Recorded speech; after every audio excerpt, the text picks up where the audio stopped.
ദൈവമനുഷ്യന്റെ സ്നേഹഗീത അദ്ധ്യായം 81. യോർദാന്റെ കടവ്.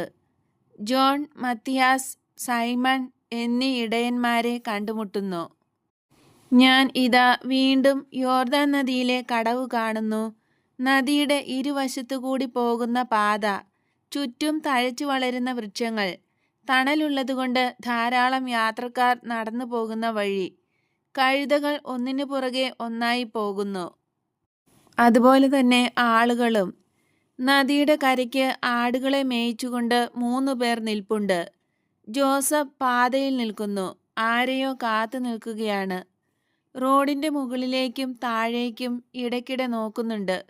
നദിയുടെ തീരത്തുകൂടി പോകുന്ന പാത രാജവീതിയിൽ ചെന്ന് ചേരുന്നിടത്ത് ഈശോ 3 ശിഷ്യന്മാരോടൊപ്പം എത്തിയിട്ടുണ്ട്.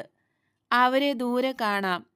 ജോസഫ് മറ്റ് ആട്ടിടയന്മാരെ വിളിച്ചു. അവർ ആടുകളെയും കൊണ്ട് പാതയിലേക്ക് വന്നു.